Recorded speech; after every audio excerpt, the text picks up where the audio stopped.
day here. Thank you all for spending part of your morning with us. I've not had the pleasure of meeting you yet. My name is Dustin Ma. I'm your neighbor on Lowell's Parkridge. This is Dustin Ma. He's your neighbor over on Lowell Ridge.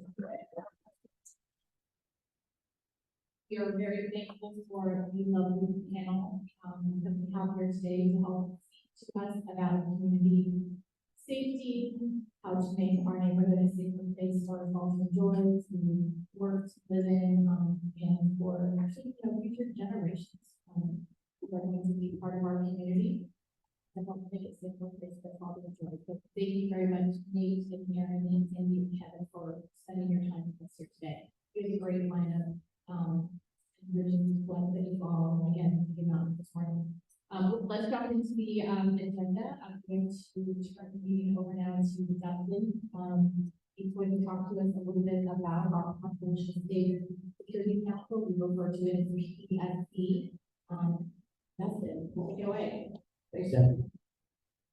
So PESC, who are we? We're 10 volunteers in the neighborhood. We're just concerned about safety and security. We have a very unique neighborhood. One that we do differently than other neighborhoods.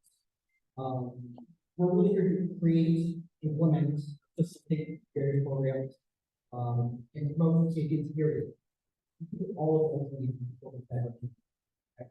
and we get together over Zoom every 2 months with all items for meetings. And we formed the PSC last year. We really wanted to create a more comprehensive conversation around safety and security. Within the last year that we've been doing this, here's what we've done. We took in relationship with PEIA and IP. We're facilitating relationship with the City of Oakland, OPD, the Police Council, and others. Facilitating national account. Conversation. That's why we work here to have that conversation. Providing monthly crime bulletins and documenting crime stats is a path to our neighborhood. Safety resources. We're slowly building out our library. Should be getting something from the neighborhood about once a week of various safety and security resources. A little bit of everything, we're just recycling right now. But every year we're trying to add a little bit more to that. Probably like a lot sale. 20 seconds. Lot sale. I'll talk about that a little more. And ultimately, we're vetting new climate change strategies. I want to acknowledge the current PSC members. They work really hard behind the scenes to put all this together and do all the work that you're seeing. So if I mention your name, please stand up. I want to recognize you. Susan? Susan's out here in the back. We got Walker over here. Walking that is Steve Tesler.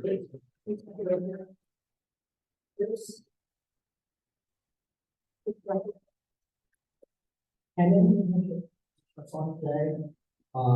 Tim Engel. That's right there. Right now, the definitely myself.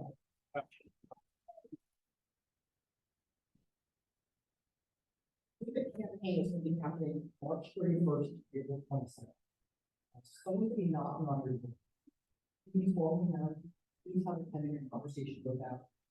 We're looking for two things. Primarily, we're looking for feedback. Most of the conversation that's occurring within security has been on the group, and I feel it's a conversation for a lot of people working on it.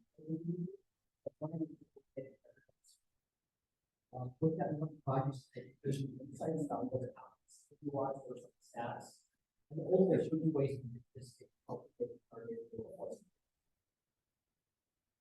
Oh, sorry. Okay, yes. The campaigners, the people that are knocking on your door, or people is literally right next to them, trying to make sure that people who are knocking doors live on your street. There are going to be a few people who don't, but they're all friendly. We're going to look for training to make sure they understand and know what's possible. Okay. And I'm going to just kind of mention the campaigners, the little quick, just stand up, I mention your name. So on Brook Park, it's gonna be Sarah, Ursula, Marathon, Michelle, Opener, and Yvette. And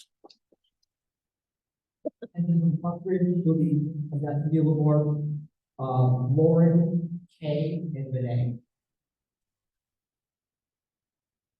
On Floor Press, it will be Vinay and myself. On Norwich, will be myself, and then Jones, Matt are here. On Clerk Point, Jones, Matt, Bucky, and Kay. Parkers will be Kate, Michael, and Mark. Salvador, Bob, Travis is here. Stephanie, and Salvador too. We need 3 more volunteers for our the north side of Brook Park. We just don't have a lot of participation. So the liberals there, we don't see people live there. We want to help out. We want to the garage sale. So we've got, so we're going to do the neighborhood garage sale, March, April 22nd, 9 AM to 1 PM. The idea here is to push it off the streets. I did get at your garage and a car inside. With a car inside, less inventory is right? But ultimately, the idea is to bring us together. Visit your neighbors, build one of the teams. It's called April 2020 in Oakland. The Oakland is small. The energy there was incredible. It's a kind of replication. What are some things we're looking to do this year? We want to grow closer to the neighborhood watch and the Neighborhood Police Council. We need Parkridge representatives. We can't do everything ourselves. We want to help facilitate relations. We also want to grow closer to other neighborhoods, HDs nearby. We are all invited to the Hill Press annual meeting. Again, quickly, I'm not sure if you're here to show up. It's kind enough to invite all of us. The happy hour, free food, showcasing all of your food. We are also looking to look at the feasibility of other insurance. So roadblocks, stickers on cars, and it's not all security related. We're also looking to post emergency response training as we enter the fall. We are very unique geographically, and so we have some nuance about our neighborhood that we show. And lastly, we're constantly adding new ideas to football.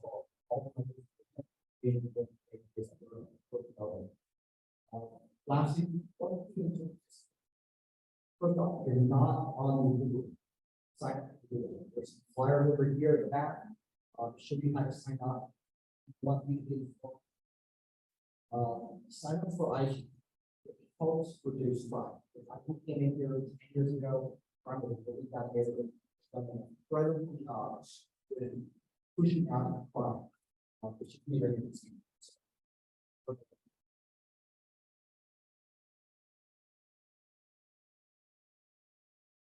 Come to the PESC meeting and we do it once every 2 months. From the inner workings of how we do this. Any engaging in the PESC project, we're very talented neighborhood. We want to use some talents. For example, Ron here, he's great with AV. I'm supposed to think all stuff right now. Chris is trained in emergency preparedness. He's going to be helping out with building our emergency preparedness program for the fall. Stephanie's great with design. So all the pretty things you're seeing with the flyers, it's because of her. We'll just be the white piece of paper. So, and lastly, don't. We're paying the top out of our pockets. We all contribute 5, 10, 15 bucks or so to the envelope. Is holding up the jar. We'll pass it around like a little church meeting.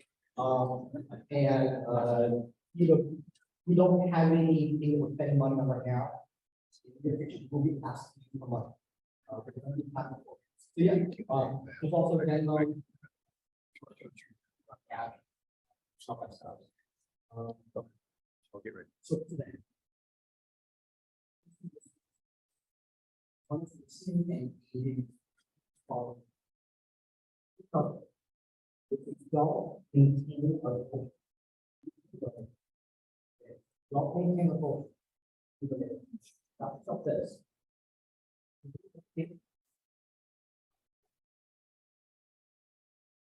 How do we support each other? What are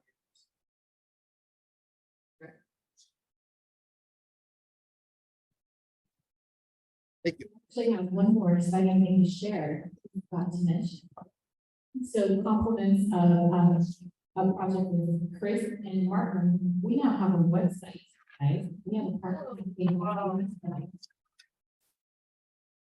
More things about that coming soon, but I wanted to let you know, there's a lot of work going on behind the scenes.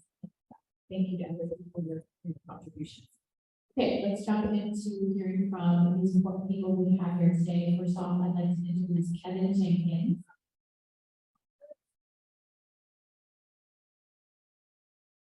Born and raised here in Oakland, he is the son of two PESC employees. He is a homegrown graduate of Oakland High School. He attended Laney College and also the College of Alameda. He then transferred to SF State where he earned a BA in Urban Studies and Planning. He has a master's in Public Administration from CSU East Bay, or when I was a kid, Cal State Hayward. He has served on a number of communities, including the Carlton Community College Board of Trustees. He's a commissioner for the Alameda County Public Health Commission. He is president of the California Association of Black Educators. We love that you are representative and here this is to represent District 6. Thank you for spending your time with us and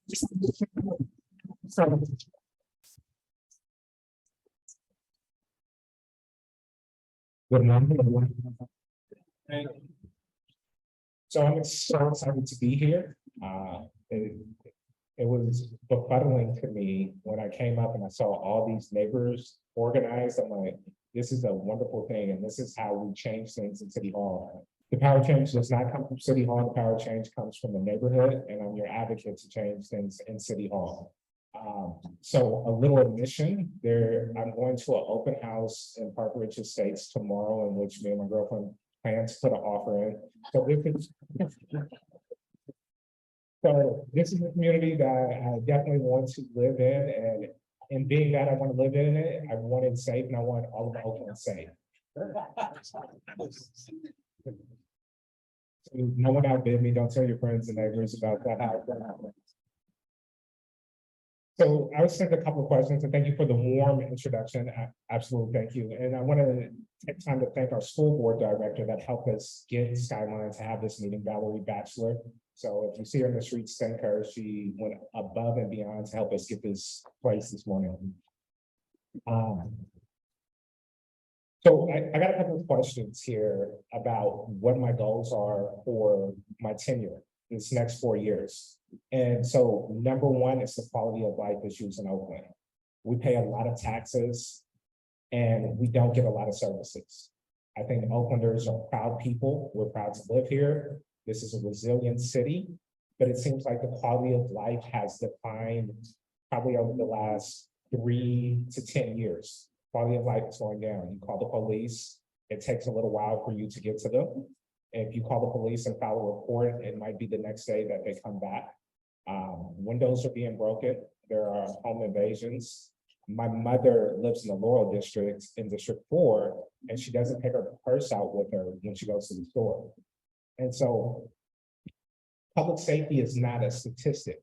It's how you feel. Do you feel safe walking in your neighborhood? Do you feel safe walking from the ATM to your car? Do you feel safe going to downtown Oakland without your windows being broken out? And too often the answer to that question is no.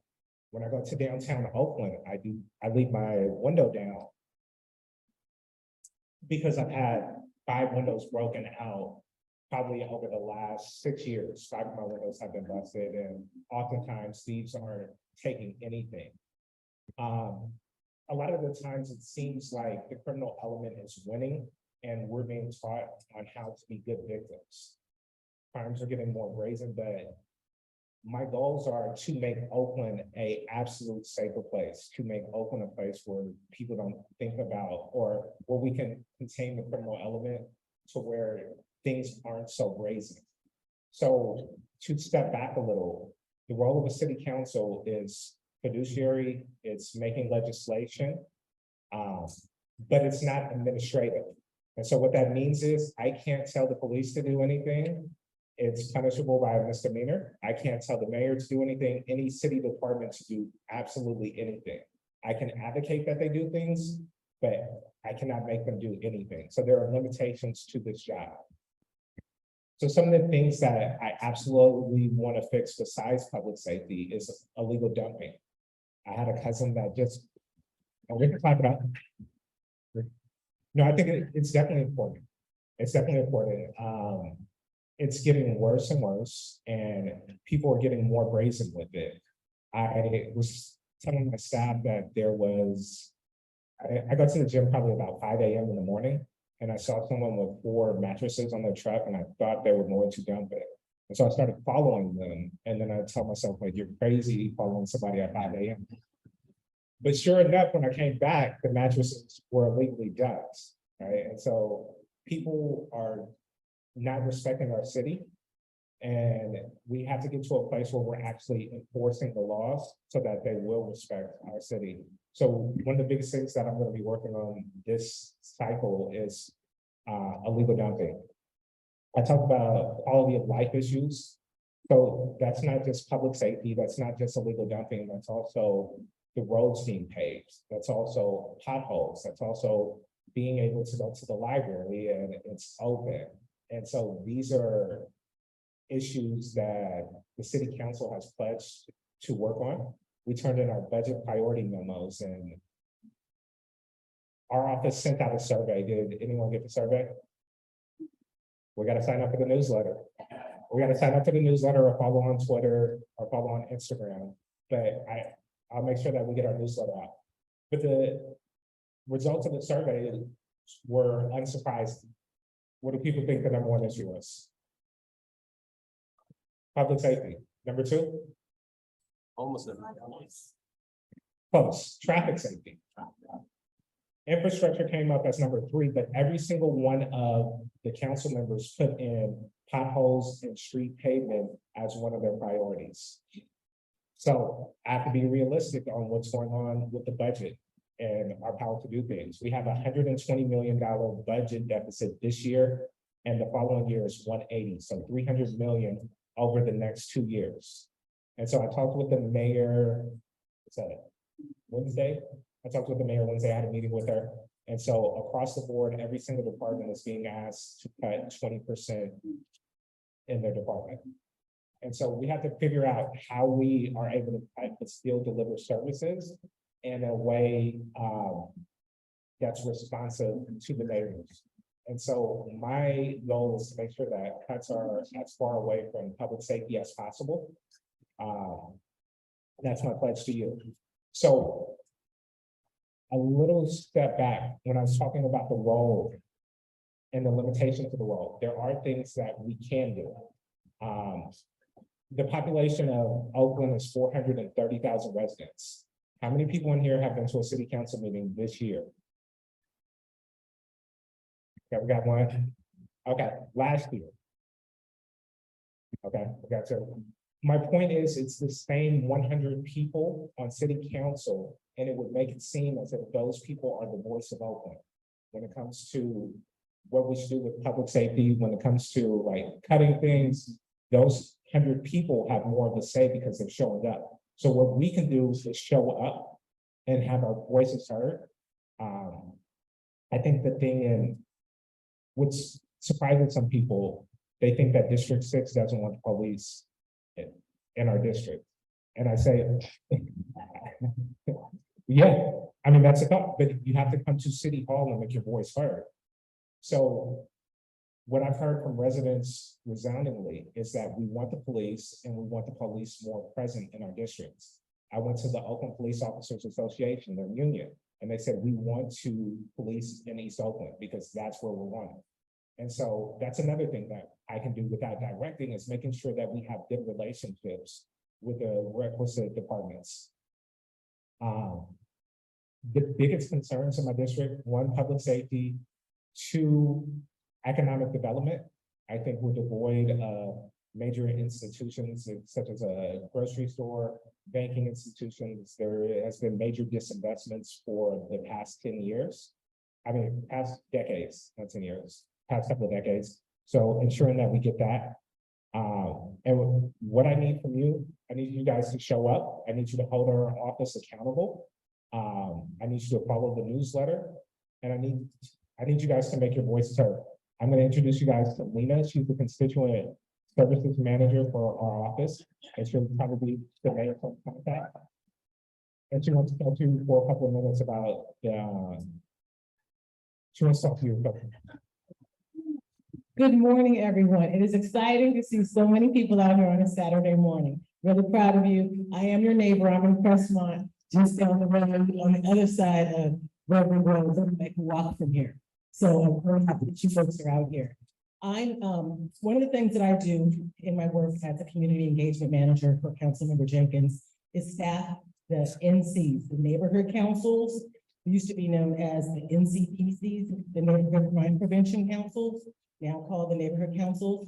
And so, and Sandi's very active in the neighborhood councils. I would like to encourage you, in addition to this great group, to align yourself with that group as well, because that is an actual city endorsed, city sponsored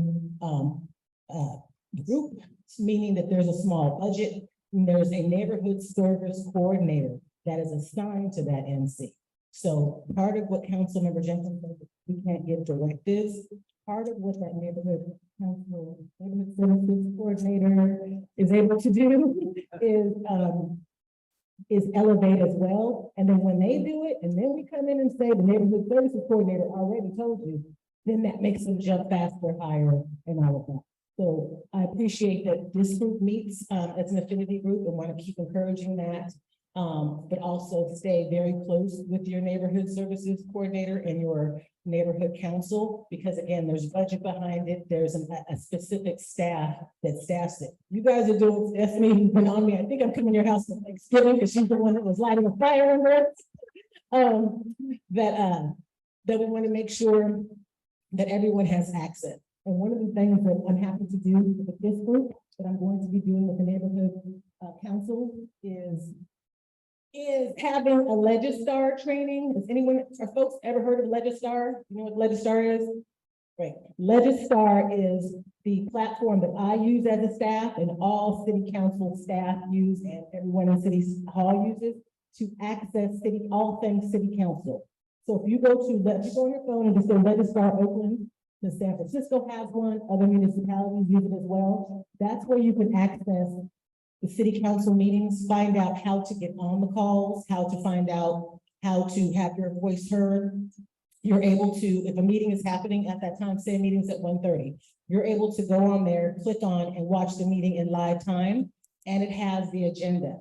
With the agenda, you find all the attachments. So if you want to go down the rabbit hole and see how we got to what we got, you can find every document attached, more than you'd ever want to know, but it's there in one place. You don't have to say, how did this come? Who said that? And the train of emails, you don't have to deal with that. It's all the documents there. If you want the summaries, it's there too. So all of that can be found there. One of my concerns is that our meetings have been virtual up until this month of March. So anyone who's available at 1:30 on a Tuesday can call in and work with you folks. There's no way of knowing, there's no way of us finding out, do they really live in Oakland? Do they really live at the address? There's nothing that makes them have to confirm who they are or where they're from. So I like to assume, that's intentions that are all Oakland folks, but we want to make sure that our Oakland folks in D6, in the hills, in the flats, and everywhere in between are empowered with knowing how to get on those calls, because we know, I know as a staff from emails and calls and meeting folks in person, how our folks in District 6 want police to show up, and we want everyone to be safe. We want everyone involved in the interaction to be safe. But part of that is having the proper staffing of police. And you'll hear, if you've been on a city council meeting, so many of those folks that get on the call talk about defunding or talk about we don't need more numbers and all of that. And that's not the case. Personally, I'm all for reform, but we need the bodies to reform. We still need people to show up when the crime happens in real time, not 3 days later, and all of that good stuff. I think we all want the same thing. We're not hearing from our voices.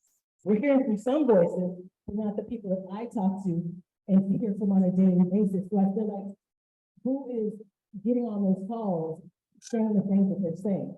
That's fine, they can continue to do that. I want to make sure that our folks in districts that are able to get on Legistar and know how to use it, so that they too can get on the calls for the meeting or send an email that you can send to all council members. Not asking you to take all your time. It could take 10 minutes that you send an email that goes to all city council members. That too, those instructions are given on Legistar on how to do that. One click, you don't have to go and find out everyone. You could just let other council member know how D6 feels.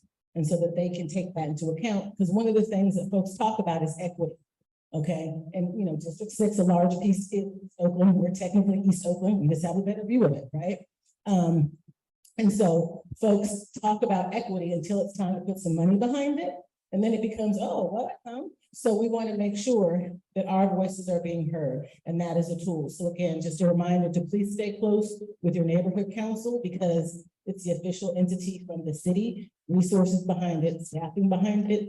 The police come to that, you know, the police were invited today, they could come, they could not, but at neighborhood councils, that's part of what they're supposed to do. Okay, so just keep close with that. And then with Legistar, I'm happy to come and meet with you guys if you guys want a Legistar training, or we can let you know when it's going to happen as part of the 26X, and happy to do it as part of that. Whatever works for folks, happy to do it. We just want to make sure folks are empowered. And I give out my cell phone liberally, and you can reach me, text me whenever you'd like, and access our office that way. Okay. Thank you so much.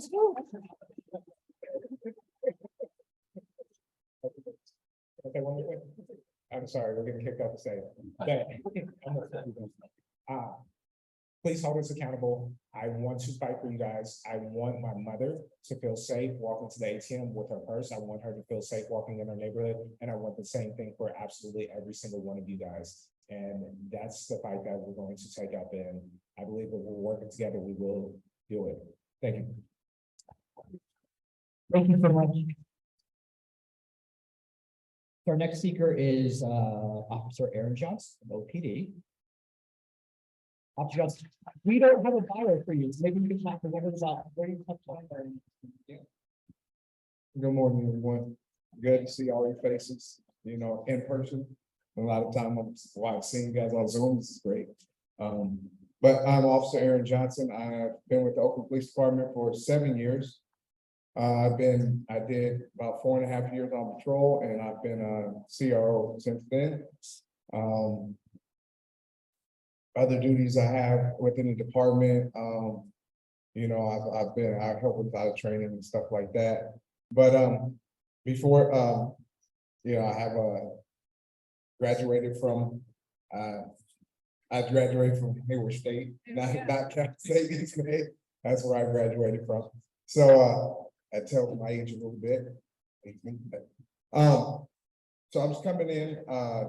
I am your community resource officer. My partner, Officer Biss, she just came over this year. Great officer. Some of you guys saw her on that on the Zoom meeting we had. But very good officer. That's why we asked her to come over and help out. So we are the community resource officer for District 4, Police District 4, which consists of beats 20 through 25. And every beat except for 20 has an X and a Y. So we go to all those meetings, right? Before last year, it was just me trying to get to all those meetings. And this year, I'm great to have her on, and she's very good. She's gonna help me out with that, and I can do more things now. So our squad has now increased to 8. So we have 8 in the squad now. Last year we had 5, went down to 4 for all of East Oakland. So now there's 2 in each, 2 officers in each district, 4, 5, and 6, and then the 2 that we just got last Monday, they'll be assigned to help out in a district soon. So we'll find out what district they're gonna help out and split up. But. So I bring the stats, you know, I come in and bring stats. So that was one of the things that I was requested to do. And I do that for every meeting, read the stats. And this one, they wanted to compare stats with other beats, right? So you guys are 25 wide up here. So I take the stats because at the disclaimer, it takes about 30 days for crimes to get inputted into the system that we use. So I went all the way back to December, of last year. So from December of last year on yesterday's date till so from from Christmas basically to March 25th. There's one aggravated assault up here reported, right? And that aggravated assaults consist of anything from shootings, anyone that's been shootings, anyone that had injuries from shootings. Just when we get those shot spotter activations you hear about, right? When people are shooting in the air or whatever, right? Those count. So that was one. And I just want to compare to one of my other beats that I have. So beat 20 is in the flatlands, right? It's goes from 23rd Ave all the way, it goes from 23rd Ave up to from East 12th up until, or a little bit further down, the street, I don't know if you guys know Glasscock area and all that, but the street, and it goes to Foothill, and then it stops at, so the western border is 23rd Avenue, it stops at, around Fruitvale. So there were 31 aggravated assaults from that same time period on beat 20. So I understand, everybody, because on the meeting, we need more patrols in the area, right? But command staff looks at these stats as well. And they place the officers, say we need more officers down in this area, right? Because there's more crime going down there and it's how you deter it, right? You have more officers in that area. But you do have, every beat has a beat officer, right? So you have a beat officer. We have 3 shifts from day watch, swing shift to the graveyard shift. So you have an officer on each of those shifts that has a beat 25, but they do only, because they cover X and Y. So we don't have 2 officers for beat 25, just 1. So on a good day, there's 35 beats in the city. And a good day, there's 35 officers here covering every beat, right? But we have to take into account for vacations, people calling in sick. So sometimes there's open beats, right? They put out overtime. That's up to us to sign up for that overtime if we want to.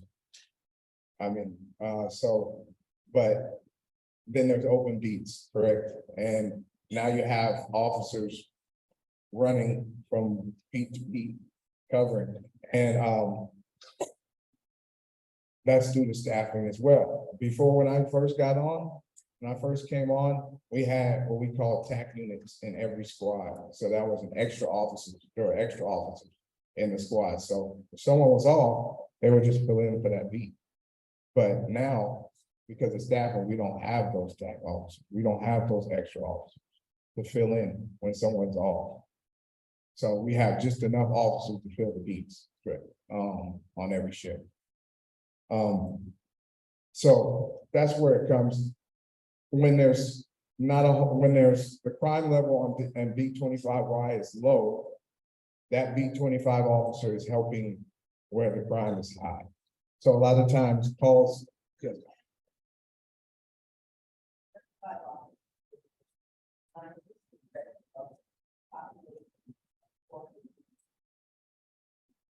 Yes, yes, that is correct.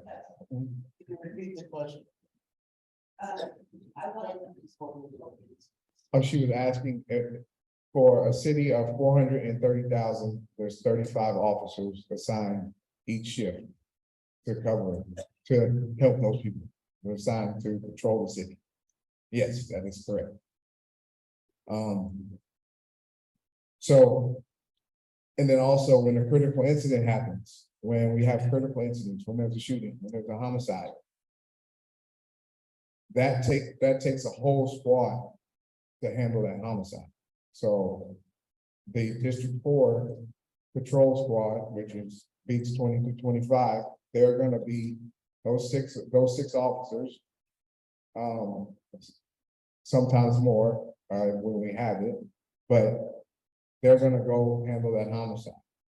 And a homicide can take hours to investigate, and investigators come out and everything like that can take hours. So then that takes away from you guys, correct? Takes away from you guys up here or any other beat in the district. So now we're asking patrol officers from other districts, 5, 6, maybe from West Oakland to come out and help. So that takes away from those people. They gotta come over here to help out. That takes away from that community. So please be patient with us. We will get to your call. We are we are probably in the state, the hardest working officers in the state. So please, just be patient. Well, if you have a report, there's a lot of reports you can online, you can make property crimes, right? If you don't know the suspect, didn't see the suspect, your car was broken into when you got there, when you woke up in the morning, or wherever you're at, you can make that you can report that a crime online. There's other numerous crimes you can report online. It's very easy. All you have to do is Google. You can just go to Oakland Police Department, right? And then it's right there, tab, report a crime online. You can do it. You can also just Google Oakland Police Department online reporting. Thank you so much. One quick question. Yeah. What are successful neighborhoods doing to stop crime? You guys are successful neighborhood. You guys are successful. So keep doing what you're doing. Like I said, I read these stats, right? And it's on the last meeting that we had, someone said on Zoom, an officer said, "Oh, it's great up here. You guys don't have a whole lot of problems." He's not lying, but if he's coming to you and something's happened, he shouldn't. That's kind of I would say kind of insensitive, correct? And he shouldn't be saying that. Maybe after it's over, talk about the crime level in the area, saying the crime level is much lower. It's great, right? You guys are doing a great job up here. So keep doing what you're doing. Keep. This is great. Come together. These type of things come together, help each other out, where we can all, because we're all part of the community. I may not live in your community, but I'm part of your community as well. So I'm here to help. Please feel free to email me if any questions. They have my email address. So please feel free and keep up the good work up here. Really. You heard it from him. We're doing all the right things, so we just got to dial it up some more.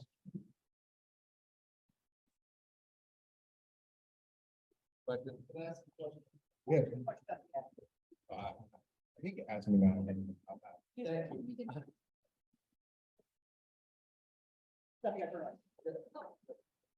Push and hold. Push and hold. Yeah. Thank you, sorry. My sense is from what you're saying is that it sounds like there's not a lot of crime in here. And if it's only based on how people are reporting. In other words, I think a lot of us feel like, why bother? Like when our catalytic converter was said, why bother? When your car gets broken into. So what I think I'm hearing you say is that people, even if you think it's not going to do any good, it will do good if you report the crime. %, report. I say that in every meeting I go to, report, because it gets in these stats. It will come about, and that's how I know where to direct my fellow officers. Because I just want to say that when my home health nurse was mugged right outside her house, and the police, thank goodness, showed up. I think one of the officers said they didn't think there was a lot of crime up here. And I don't feel safe anymore on the street. I feel like I am a sitting duck. So I just want to say to people, please report. Thank you. Well, and I don't want you to feel that, but I don't want you to feel that, okay? Myself and my partner, we try to touch every beat every day. We have a lot going on. We have a lot of projects that we're working on. But you'll see us around.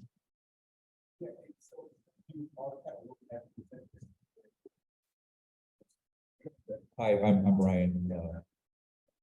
So since you guys are looking at statistics, I'm just wondering, is there in existence or could there be in existence a way for us to more easily report things that we know won't rise to the level of a car coming out, a unit coming out, but at the same time, we want to put it in so somebody sees it, and then they can decide if they want to reach back out to us, and also you keep the information, because I think as you're hearing, sometimes there is a little bit of frustration. We understand the situation, so we also understand that we may not, some people may not report something that maybe they should report, because the idea is being on the phone for an extended period of time, and then maybe feeling kind of funky about, like, why am I calling in something that isn't rising to a level that is required currently through the staff. So that's my question. Is there another way that we can input information to you guys without having to get on the phone and take somebody, offline for while they're talking to us in person? Yeah, so you can feel free to email myself or my partner. Also with the on the phone, you can call the non-emergency line and just report whatever you're going to report, get an incident number, and then you can forward that incident number to me, and I can follow up from there. Okay. Email. Yes, we will post meetings, send out contact information for everyone on the panel if they're comfortable with that. We'd be happy to share that with the community.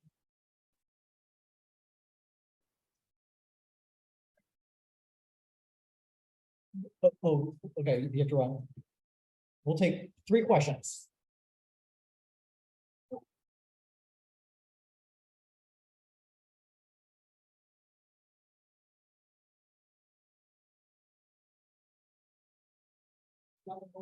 Hello?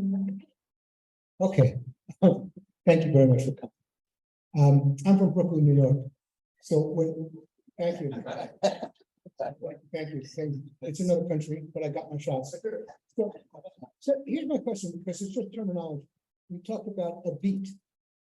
Growing up where I was, a beat meant the officer was the beat officer, meant they were walking around the neighborhood. You saw them, they said hello to the kids.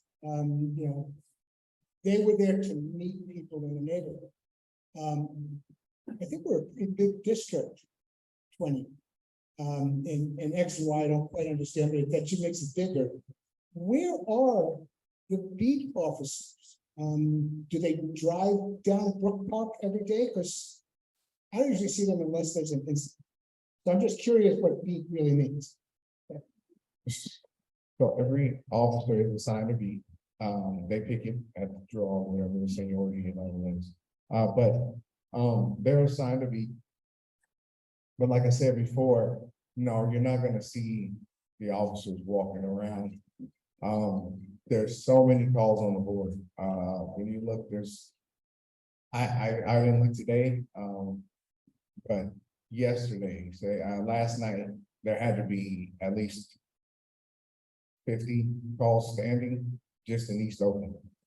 So they're not gonna be walking around out in the neighborhoods or anything like that.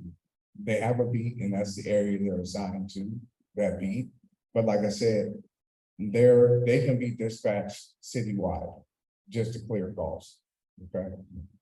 We do have, the mayor did bring back, the walking unit. She did bring that back, that starts downtown, but the command staff, I know, Captain Bassett and our lieutenants in District 4 have put out overtime for walking in District 4. Those officers are gonna be mainly in the business areas, but they will patrol around. I've asked if they can patrol around Parkridge and the areas up here as well. So hopefully you'll see them. Again, thanks for coming. My question is a little bit different. So your stats are going to show you a certain perspective of the crime that's happened. And we as a community spend a lot of effort looking out for things more preventatively. No less than once per day. We have cars slow rolling through the neighborhood, cruising, looking for, easy hits, whatnot. So I just kind of want to put it out there. We're all watching, but every single day we have people in our neighborhood looking to do that. And we don't know how to safely stop it, right? What else can we do besides send out emails and say, watch your blinds? And that's mentally taxing. So. Yeah, I mean, as I just say, be safe. Don't do anything you don't think you should do, okay? Be safe. Cameras, I know that's a great tool, the cameras, so we can get a look at these cars, right? If there's an issue and nothing happened and nothing was to report, they just slow roll through or anything like that. Like I said, I don't mind looking at those cameras. I don't mind looking at those cars. So say, hey, this car slow roll through, try to get a plate, license plate.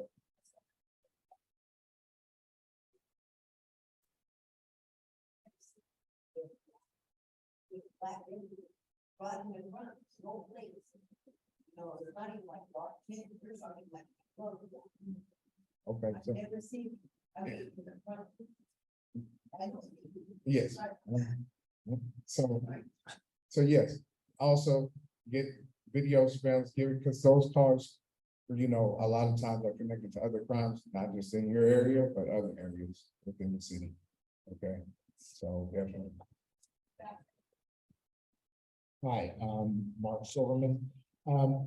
Recently, PG&E crews have been under attack by people robbing them with all the tools and everything.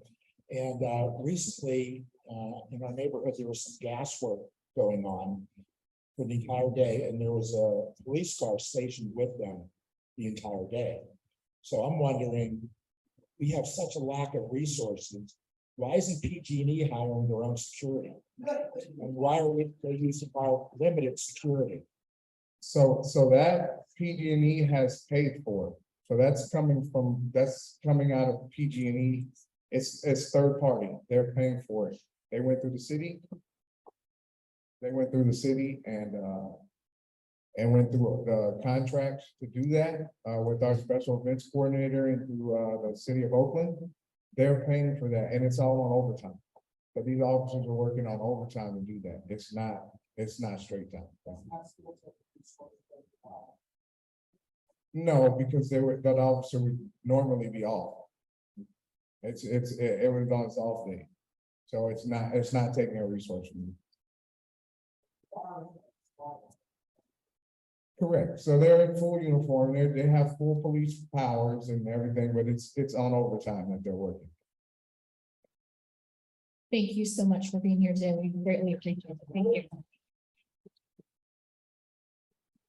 We're going to move on next to another layer of security that we feel very strongly about, and that is our partners here with Intervention Group.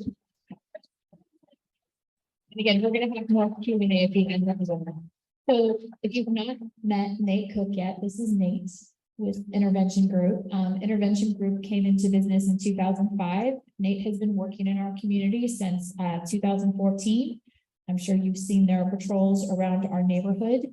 I don't know if you know this, but less than half of the homes in our neighborhood are contributing to IG, and yet everyone, I believe, is benefiting from the service. So I encourage you all, if you can, to listen to Nate, to talk to your neighbors about all the benefits I believe this brings our entire community. And if you're able to please join us in helping contribute whatever you can so we can have more hours, more patrols, and make this a safer place. So Nate, welcome and thank you. I think she said it all. Happy Saturday, to everybody as well. Great turnout as well. It's good to put on our faces with the names as well. Couple of facts that we were going to try to just run through this for you guys. The number to call, it's not my number. But I will pick up, it's okay. The 877 number, because we have 272-8765, because we have a lot of different alarm systems, sometimes they don't take the 877 number, so we have a couple 510 numbers that are accessible so that you have the home alarm response. Clearly the patrols, the unlimited calls for assistance, the vacation watch and the home alarm response are the tools that we've looked at with the other companies and said, what can we offer to the residential communities and not charge you guys for it, right? One of the things that makes it very advantageous for Parkridge is the amount of communities that we have within this area. So therefore, we try to spread the costs. That helps. I think that when do you call IG or when do you call OPD?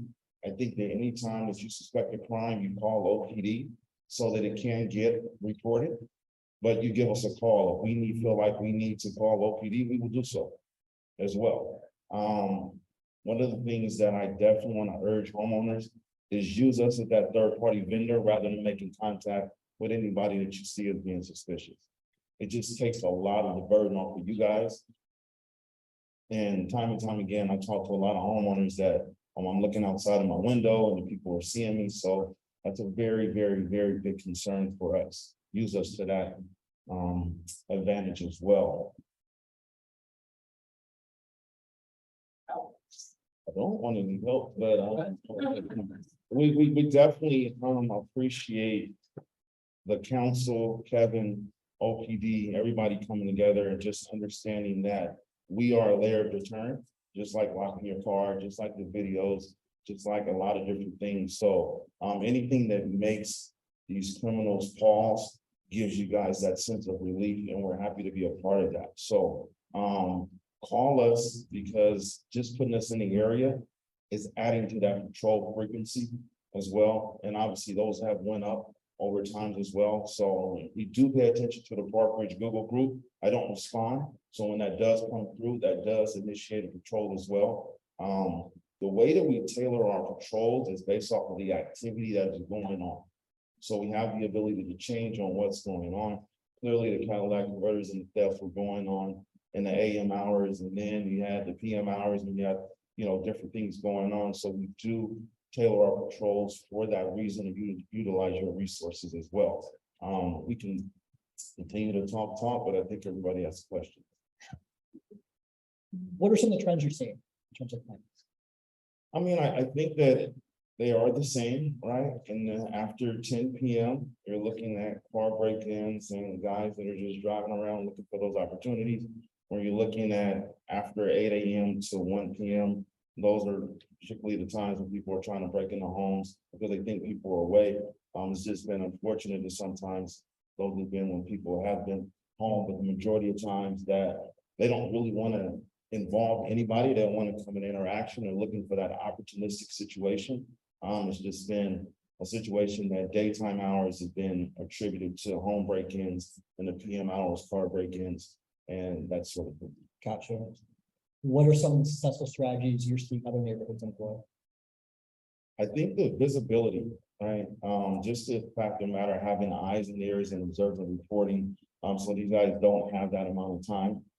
Because what we realize is that when they come from Montclair, they either come this way or they'll come Sequoia and they'll go that way. Right. So let's say, yeah, I live over here in Parkridge, but you were just in Montclair. You live in both places.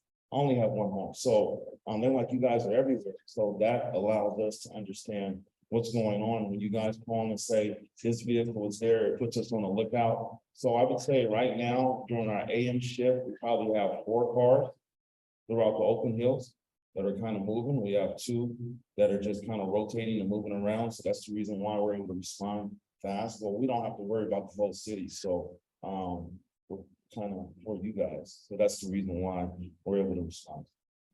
We play a little game, pro and con, if I just throw a few things, I want to hear kind of You said play a game? play a game. Okay. No, it's not, right? I feel, is it like Vegas? A little bit. Go ahead. So pros and cons of 24-hour patrol. You have somebody to call, pros. Okay. The cons are everybody wants to see us, right? You know, when you go down to Campus Drive and, you know, you see that car sitting there, that runs them around $25,000 a month. Gotcha. So there's a cost issue at some point. Okay. Daytime versus nighttime patrol. I really think it depends on the homeowner. A lot of people, when they're away, they want their home watched. A lot of people, when they're at home, they like to know that somebody is out there watching them. Okay. I think the ability to cover the same area in an effective manner helps.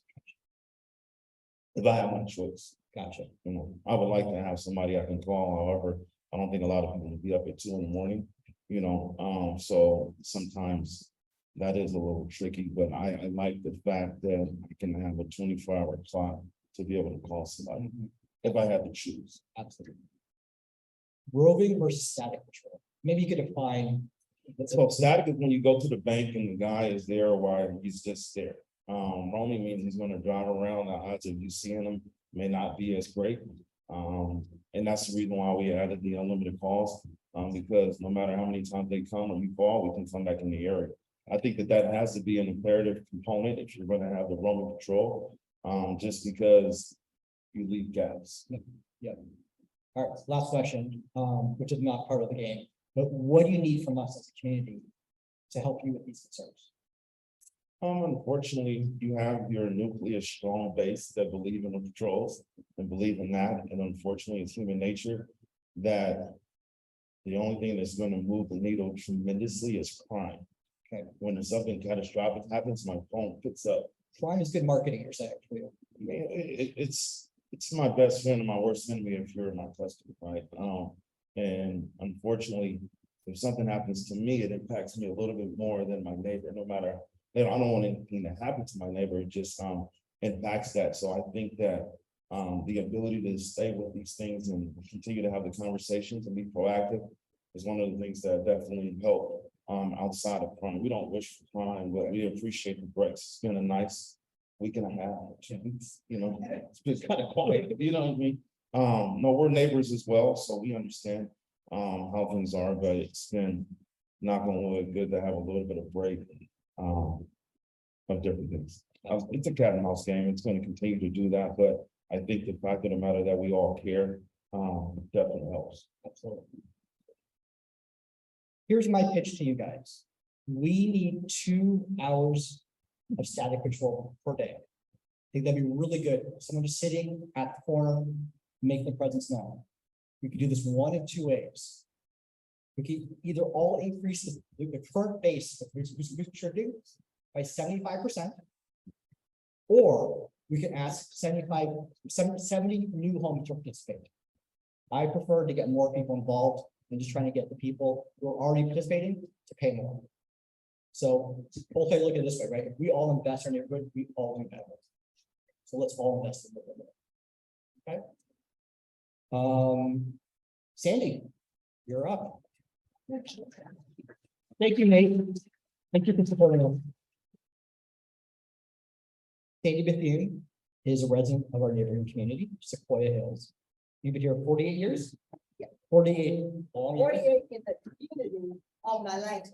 Wow. She wears several hats.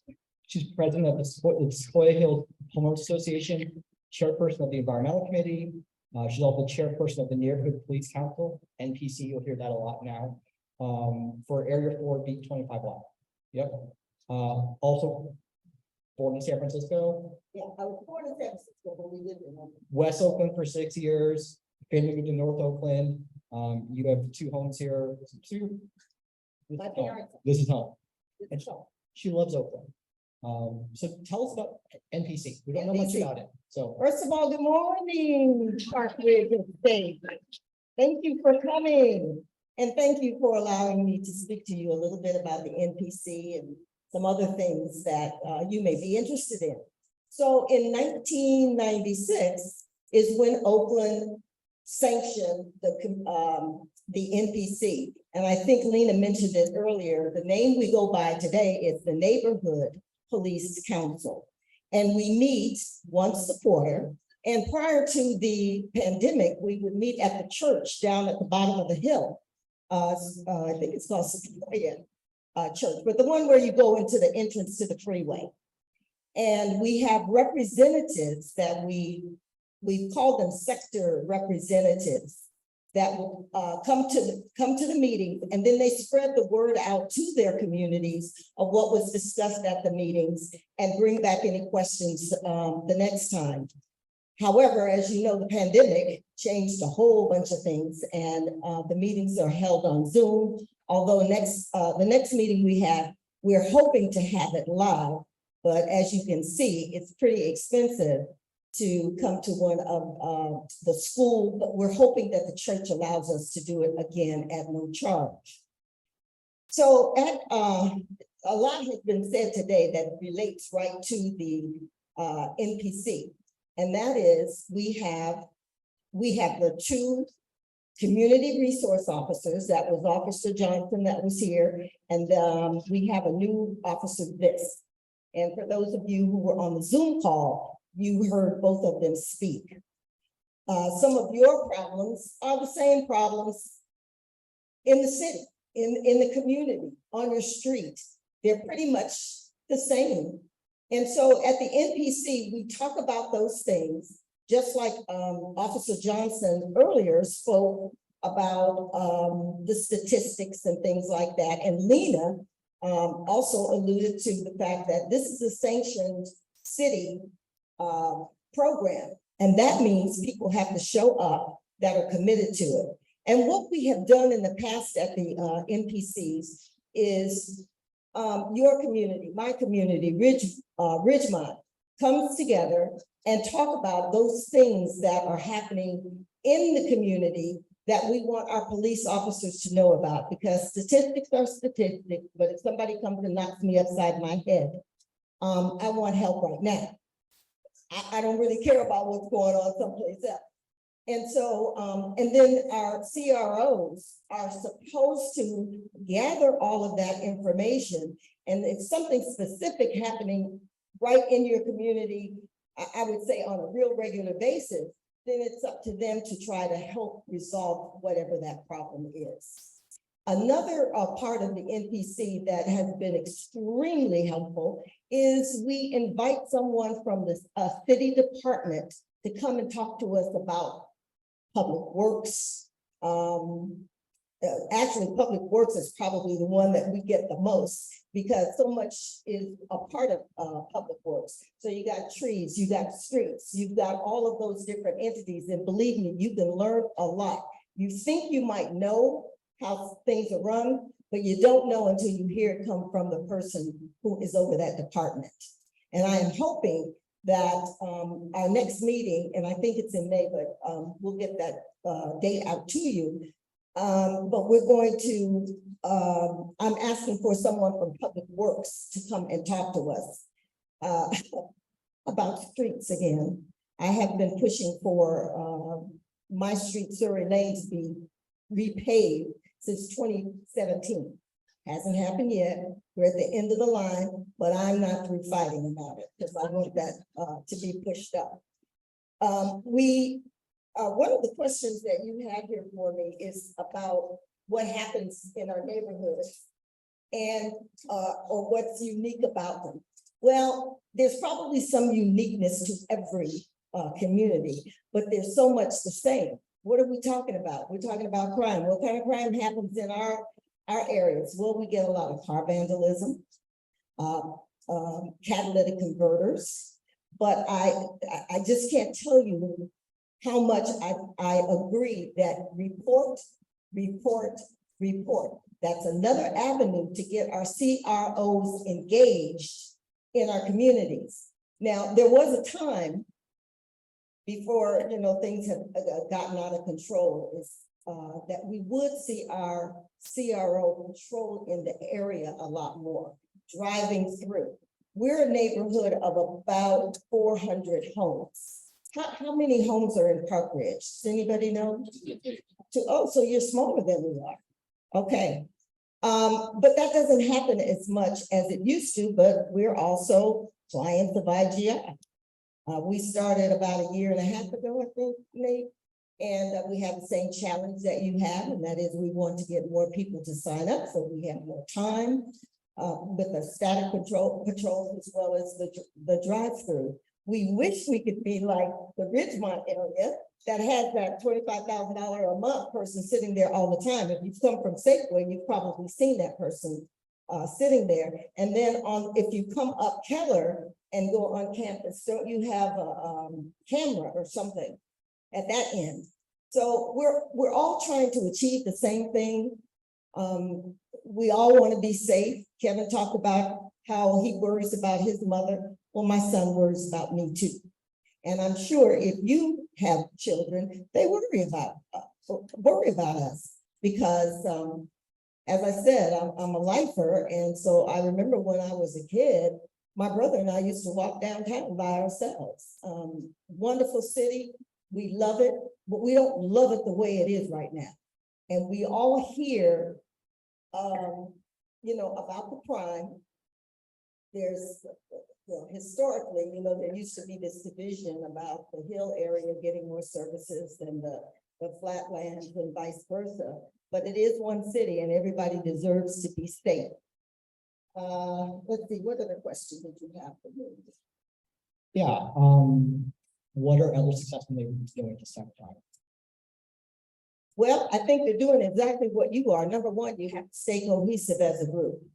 The Shadow Woods condos down on Keller is part of our NPC. The condominiums, when you get on the freeway right there at Edwards, they have started coming to our NPC meetings. And we need someone from your community because there's no way for us to get the word out to everybody if we don't have a single point of contact or somebody within the community that comes to the meetings. One of the reasons, I'm not so sure that I agree with it, but one of the reasons we don't send out minutes to these meetings is because we want people to show up. And the theory is if we send out meeting notes, then people will come. So if we could get someone, a few of you to come to our meetings, we're still on, this was our last Zoom. Like I said, we'll find out where we can meet live the next time we have a meeting. And we're hoping it will be at the church. Last question is, other than showing up, what are other things that we can be doing to help you? Well, I don't know that there's anything specific other than getting the word out.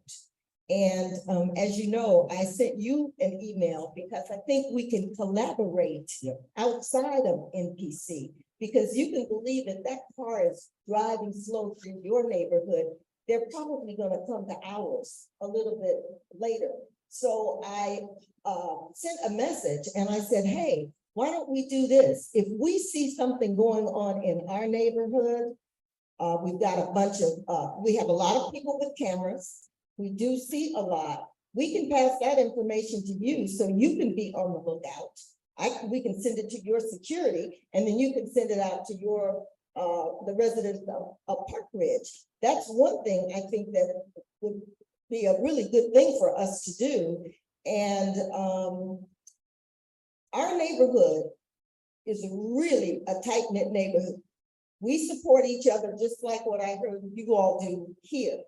And it seems like whenever there is, say people are breaking into windows and stuff like that, it's almost like they're on our email list, because then we are really, we're looking out, and we have a lot of retired people in our neighborhood, like me, who's looking out all the time.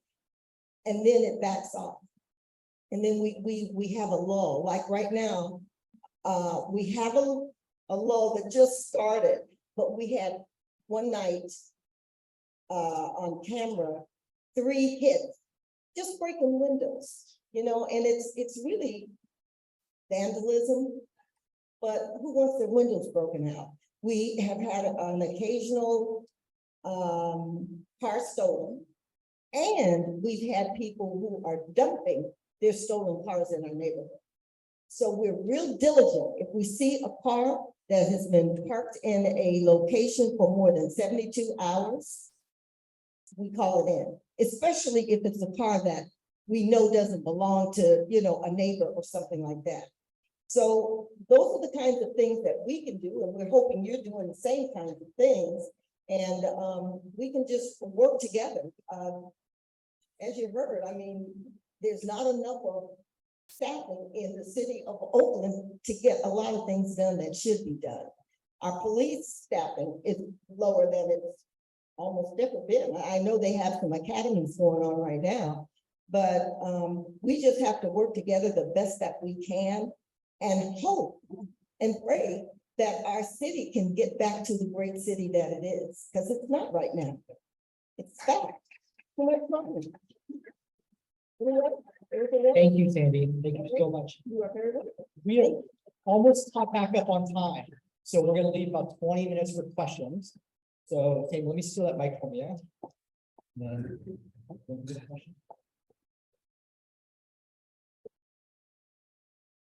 Thank you very much.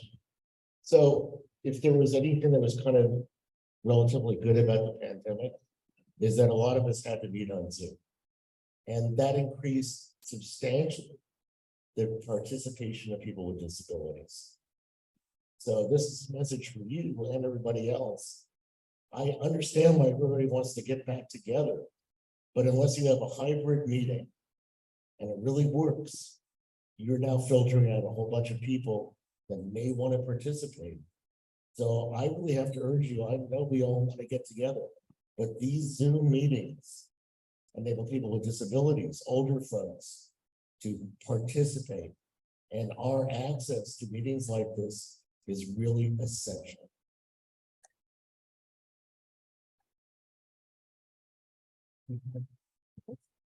Okay, thank you, panel, for coming and spending your morning with us. We really appreciate it. And I want to thank the PESC committee too for bringing us all together.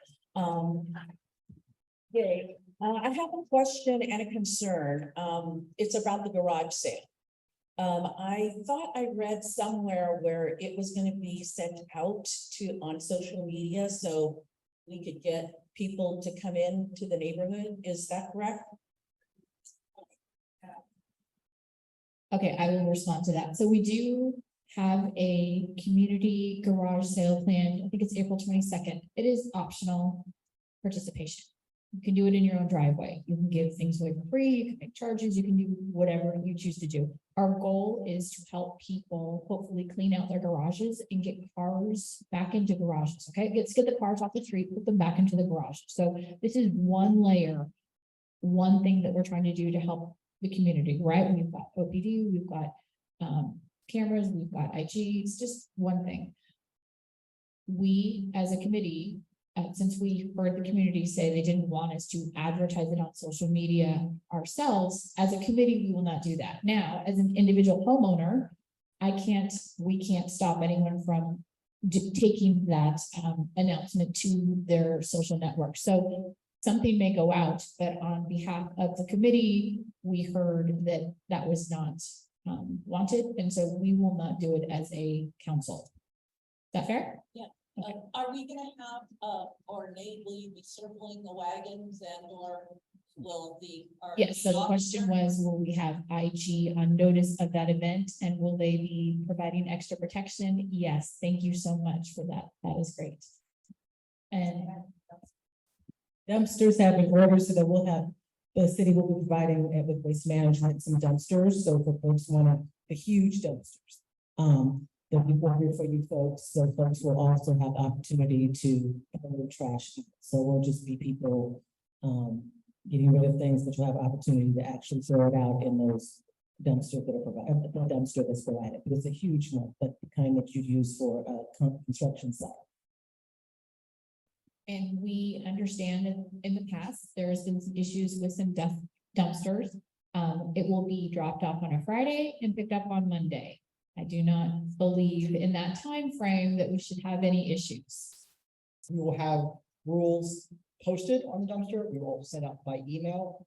And I think we always, the thing that we always have to remember is that just because we had a bad experience once, doesn't mean we can't make it better the next time. We have to continue to keep thinking, hey, this is for a good reason. We just keep working through it and solve the problems.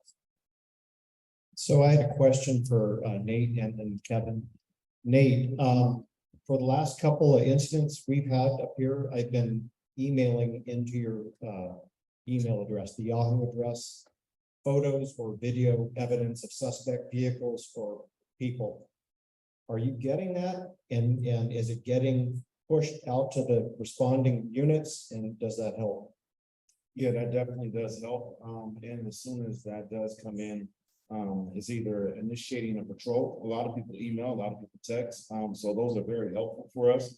And it is kind of monitored 24 hours, that email as well. So maybe it might be confirmation to get back to you and let you know what we're kind of doing, and probably something we need to do on our end, but those are very helpful for us. And those do get sent out to our guys as well. Okay, thanks. One other question for Kevin. It seems to me that we could make a huge dent with, I know you can't tell OPD what to do. But if we could just get two little things start being enforced, I think it would help across the entire city. License plate enforcement, including registration and window tint. Why are we not enforcing that? I just get this feeling someone's telling OPD to not do that, not cover that. I think you're right. So the city of Oakland has to adhere to the Privacy Commission. And a lot of the things that come with the Privacy Commission, cameras in different spaces. We as a city can't put cameras on our property without going through the Privacy Commission.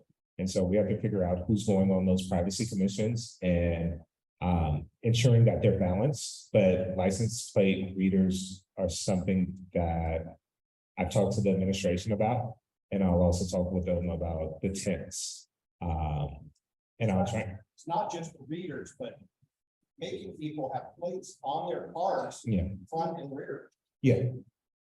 Absolutely. One of my biggest thing is in the budget priority memo that we sent out was traffic enforcement, right? It has been enforced for a while, and East Oakland is a freeway in which stop signs mean nothing and red lights mean nothing as well. And so we have to get back to a place where people are obeying the laws. And I agree with you.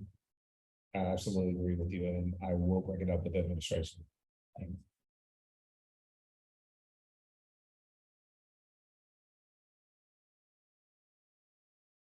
Hi, everybody. Oh, sorry. Okay, thanks for coming. I just wanted to throw out some tips about porch pirates.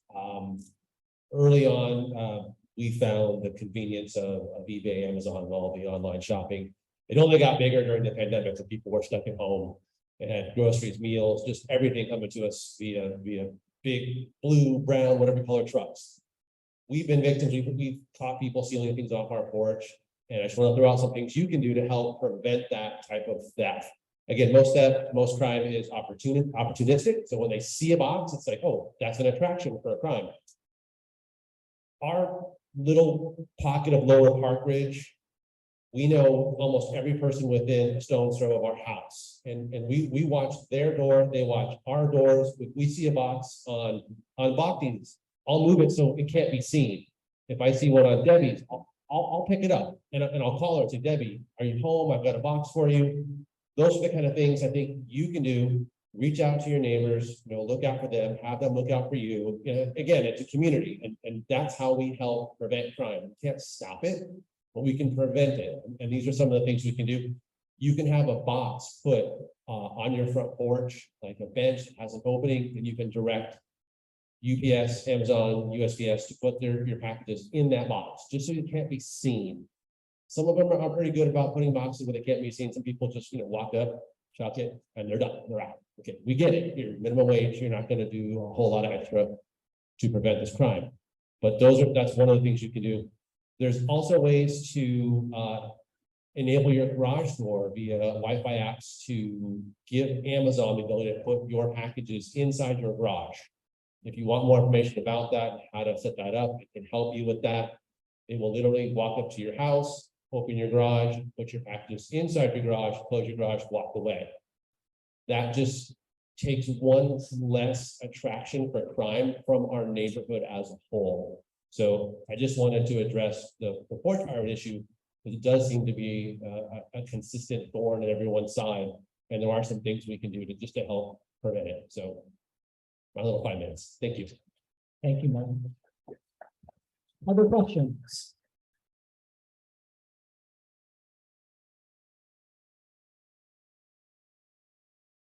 Hi, I'm Sherry. I have a question about reporting potholes. I know that the city has a problem with the ransomware and stuff. I'm wondering if it's up and running so that we could do that. I drive to work. I go down Keller and go across the overpass, and that intersection at Fontaine is like driving on the moon. And I'm trying, everybody probably thinks I'm weird because I'm going like this and like this to try to get around the potholes. So I'm wondering if that's up and running again. Do you know that we can do that? Because I've done it in the past and it's worked. So Yeah, so yes, 311 is back up. Please do put in tickets. I talked with the mayor Wednesday and I had a conversation with her about potholes, because it seems like some of these potholes are big enough to have zip codes of their own. And she said that we're going to be doing a pothole blitz in which we're going to be filling them as soon as the rain stops. And so she asked for our office to give her 3 corridors of areas that we want potholes filled in immediately. So please email us, let us know, and definitely we'll get it done as soon as it stops raining. email you. Yeah. Okay. Yeah, I think Linda put her email up there, or email me and call me. Thank you.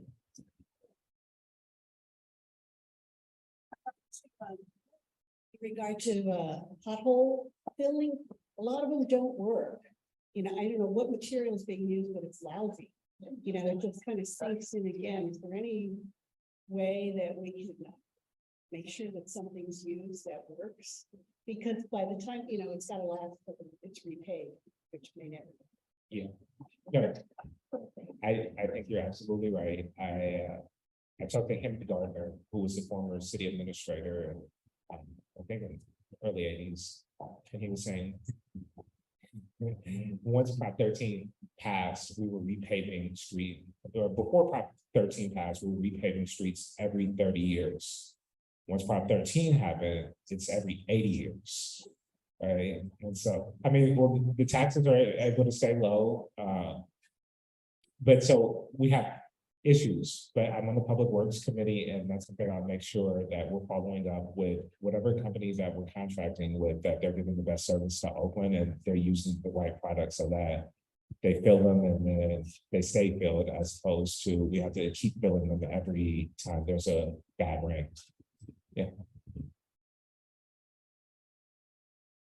Hi, thank you. I first want to thank our neighborhood, like all the emails and the videos and all that stuff. I just really appreciate it. Nate Cook, your people are fantastic, as are you. Thank you. And I'd like to just kind of underscore what Councilmember Jenkins said earlier about like, kind of I'm thinking about like that statistic about like one, you know, thing happened here versus 41, you know, in another area. And I think it does come back to like, how safe do we feel? And the answer is no. We don't. Like, and I just worry about the impacts of crime on so many different aspects of our community. For example, our economic vitality. People are not shopping here. They're going to other places. We're losing tax money. We have a neighborhood that's changing over. We have a lot of beautiful young children in our neighborhood. I worry that they're not going to come to Skyline High School many years from now because the parents are going to be, you know, whatever, afraid of crime, or they don't feel the schools are good enough. So I don't really know what I'm saying, except for I appreciate what everybody's doing. And I think it all comes down to respect. The illegal dumping is about not respecting our community. Crime is about not respecting each other and financial woes. And I just appreciate your efforts. That's all I have to say. Thank you. I think you're absolutely right about that. And if you're illegally dumping, first you have to have respect for yourself before you can have respect for somebody else.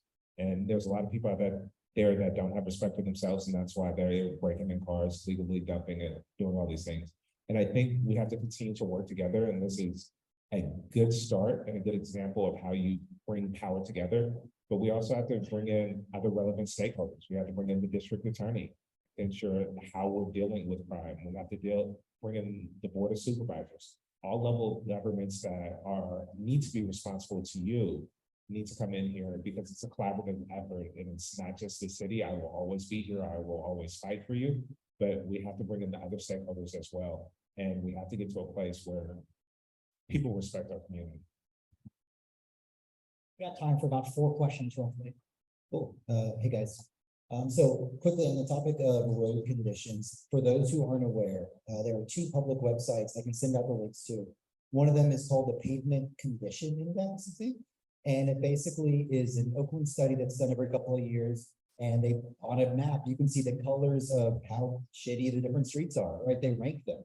And so you can kind of see, Oakland recognizes, and they're doing this study, and so you can see how things have changed over time. The other map is the 5-year repavement plan. So you can actually see what specific streets, what segment of what street Oakland plans to repave in 2024, 2025, 5 years out from now. They have it all charted out. So good to know, right? Glimmer of hope that things are happening, and it gives you some visibility. Nate, little feedback for you. So I'm a new member to the neighborhood, not a member of IG yet. One of the reasons was when I saw the contract initially, I said, okay, we get so many patrols per month. If 50 more people sign up, we still getting 6 patrols per day. Good to hear that more signups will mean more visibility. I think it would be helpful if that kind of a rate chart was in the contract, right? If we have 120 houses, this is the amount of response we get. 150 houses, this is the amount of response, right? It incentivizes more people to actually pay into the system, and I will be signing up.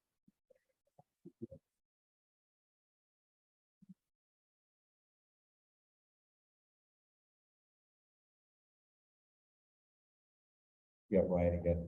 So I just wanted to say really quickly on the incident of crime that. Oh, sorry, yeah.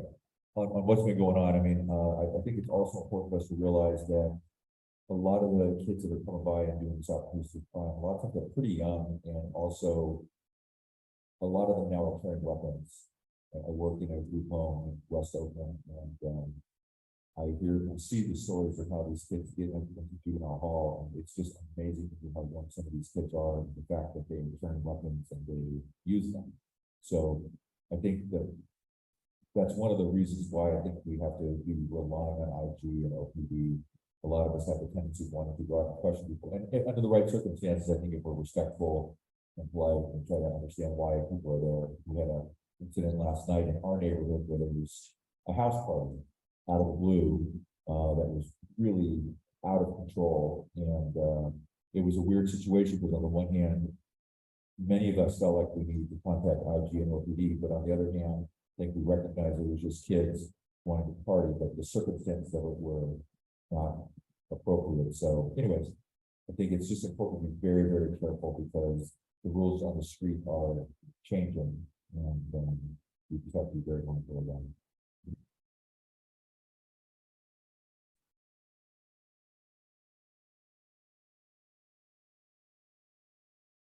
I had a question for Nate. If I, for instance, if my home is being broken into and I call OPD and then I call IG, what exactly can IG do? The moment that it's a crime, we can't do anything. So that's the short answer. What we've done a lot of times that a home alarm goes off is try to do the best we can to support the homeowner. A lot of times we're eyes and ears when you're not away. When your alarm goes off, you just don't know what's going on. Each situation is different, but the moment that there is a crime that is escalated, we are unharmed. So it is a very, very dangerous situation for our guards to be into as well. So we do our best to be eyes and ears and be a deterrent. So initially, our strongest advocate is being there before something happens. The moment something happens, we're really a supporting staff for you. You just clarified, OPD is not IG is not OPD. We don't want to confuse them, but they complement. We want to make sure we have all the complements in place. Okay, I think there's a question in the middle. No? Okay, maybe not. Is that everyone? Anyone else? Last chance.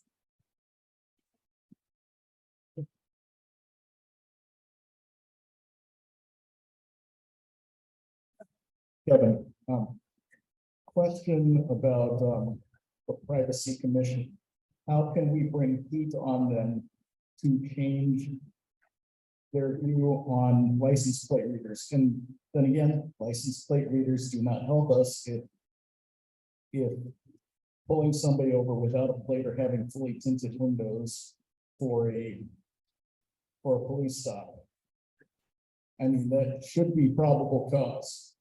If we look at everybody's cameras, we look at everything in the neighborhood that goes wrong in the neighborhood, we already know what the profile is. Number of males aged from 15 to 30 cruising around in a car with tinted windows and no plates.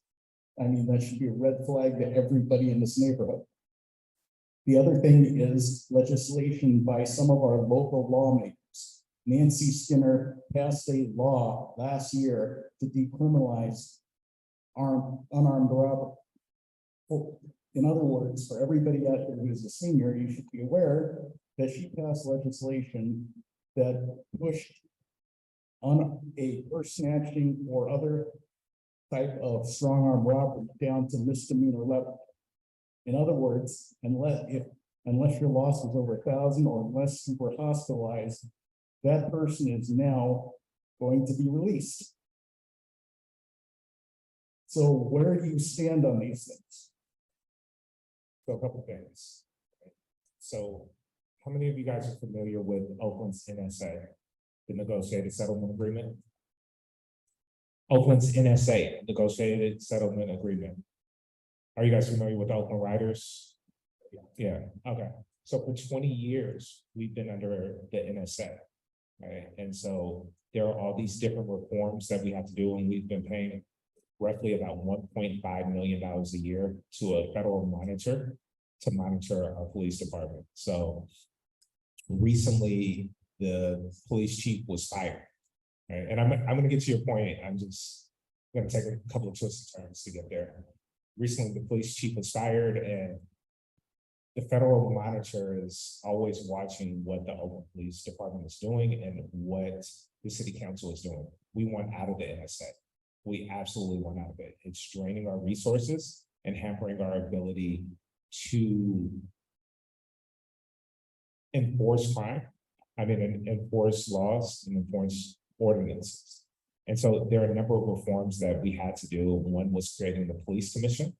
And so one of the things we can do, I mean, you can do it, license plate readers is what you want, is pressuring the police commission as well. Also, when it comes to the privacy commission showing up to those meetings, we have a vacancy on the community policing advisory board for this district. So if people are interested, you're welcome to apply and get on that board. As far as what Nancy Skinner does, I'm not familiar with the legislation. As I told you guys earlier, I want my mother to feel safe. I want my mother to be able to walk and enjoy her golden years. I don't want her to have the fear that she's going to be a victim of somebody robbing her.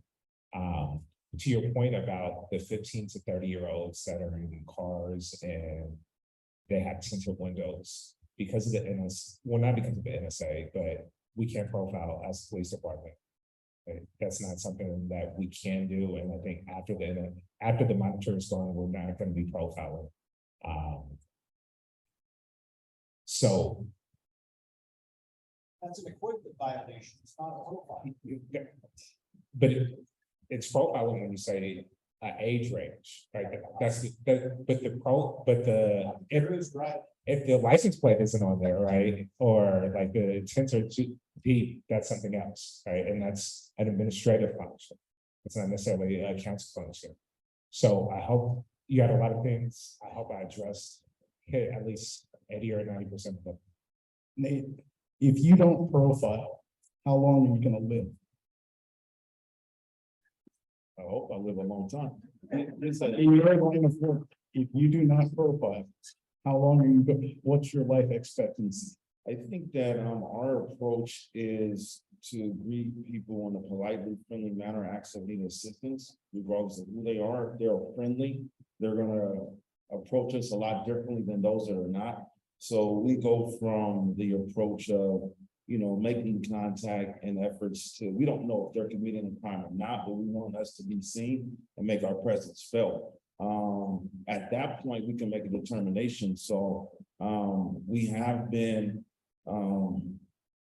mistaken as discrimination. I'm a minority business owner, so we have been, that scale is very thin when you are approaching people in different ways. But the way we look at it is just by addressing people, asking assistance regardless of what, and take that information there. So I think for us, the information that we're able to receive allows us to be able to do that. But if I just see my little cousin or somebody in the tenant windows, baggy jeans, cornrows, more times than not, those have been the ones that have been doing something suspicious.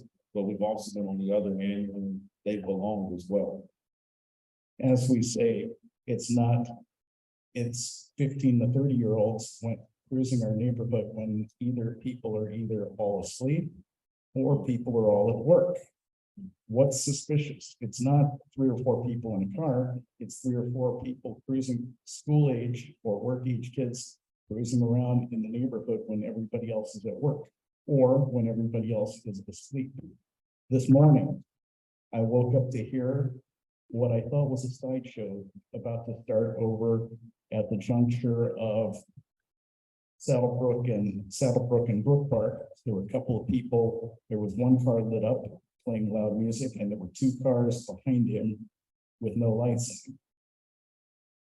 Are these people up to any good? Probably not. By the time I get to call Nate or anybody else, they'll probably be gone. And then I'll be the crank they're gonna start saying we're crime wolf, or we're calling out people for looking different from us or behaving differently from the rest of us. Racially, we are diverse, but culturally, we are not. Everybody up here is a homeowner, has lived here. We all are family, we all are either parents with kids or older folks.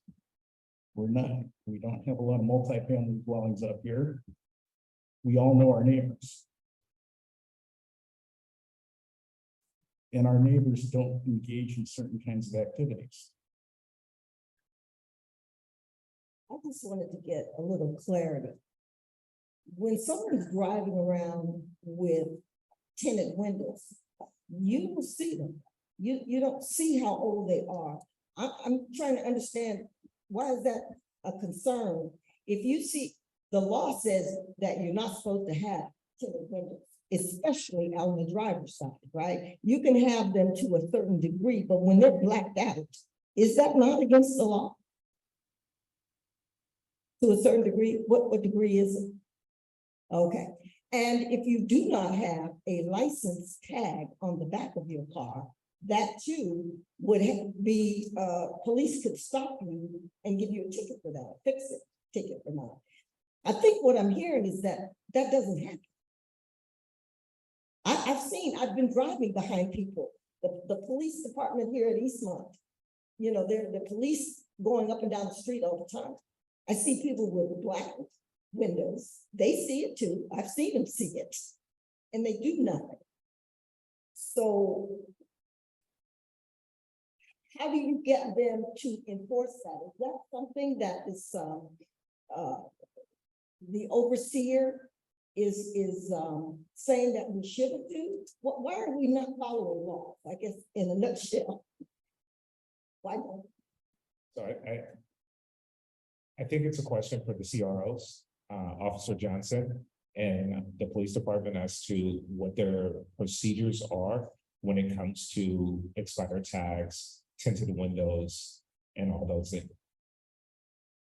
This is Mike Sullivan. So I think what we could do is have a list of follow-up questions for Officer Johnson. Johnson, right? And I believe he'll respond to them. Okay, Dustin, I think we have two last questions. Two last Okay? questions. Okay, Bob and then Sonia. I don't use the microphone, but I will say, I want to talk about the young people. Is if we have 13 children in our school. Yeah, 13 children in our school. I know. Please, that's the Bible. I want to talk about those children. We have 13 children on our wall, our two bars. I am happy to have those children there.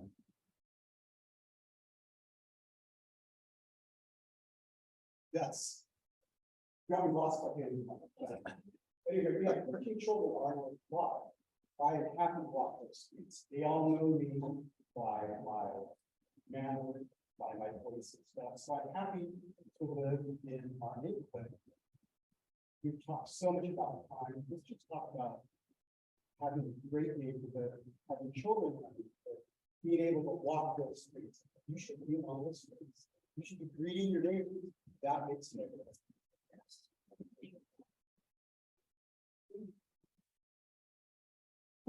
This is probably going to be one of those follow-up questions for Officer Johnson. I'm wondering if, I know in a number of cities, because I know traffic stops by the police often become really complicated and escalate. And so I can sort of understand why our police department is probably not enforcing the tinted window and lack of driver's licenses. I mean, lack of license plates. Because they may be trying to, keep from escalating. And so I'm wondering, I know some cities are creating separate traffic, sort of separate divisions of the city that are dealing with traffic stops as opposed to policing crime. I'm wondering if Oakland is considering something like that or doing something like that. So there's a number of functions underneath traffic safety that the city has transferred from the police units to the Department of Transportation, specifically the abandoned vehicles. And you guys will see relatively shortly, there's going to be a blitz on abandoned vehicles. As far as traffic stops, I know that Berkeley is looking at that. I'm not sure about Oakland. Right, there's a lot of things that have to be considered, and I think there's some state legislation that has to take place as well. But as of right now, I'm not sure of that. Thank you so much to all our speakers. Oh, yep, one more thing. Go for it. Real quick, wanted to just inform you folks, we talked a bit about different commissions that are out there, Privacy Commission, Community Policing Commission. There are actually 37 boards and commissions for the city, everything from what we mentioned, libraries, parks and rec, cannabis, 37 committees, and please, we invite you to look at the opportunities out there. And if there's a topic that interests you, we want to make sure we have D6 representation on all of those committees. We know you spend a lot of your time volunteering already. That is another opportunity because those commissions generate thoughts, policy, paperwork that then informs decisions that the council members make. So that's a good opportunity to get in the weeds there, if you like, on one of those 37 boards and commissions. Just wanted to put that out there. Thank you. Thank you, Lena. So thank you so much to Lena and Kevin and Sandy and Nate and Officer Johnson. You will be invited back next year for our next town hall. And thank you so much. Put it on your calendar. I'm gonna leave you with a closing statement and a little bit of a story. I want to tell you about a lobster. Lobster's name is Herbert. And every year Herbert grows. Every year he grows, his exoskeleton is too small for his muscles. It's a shed of exoskeleton. For a few hours, as Herbert sheds, he's really, really uncomfortable. And once he sheds, before his new shell hardens, he has no protection. He is vulnerable. But with time, as he matures, his shell protects him until the next time that Herbert has to grow again. We are all growing in this process. It's a little bit new for us. We had this 10 years ago, the new wave now. We're facing a problem we haven't had in a long time. We will try new things that will make us uncomfortable. This will be scary. I know, it's okay. We will succeed and we will fail, but we have to be vulnerable in this, both individually and jointly, to solve this community problem. And it's all okay, because we're going to do this together. Okay? So join us and do something about this problem. We're stronger together, and we can't do this without you. Thank you for your time today.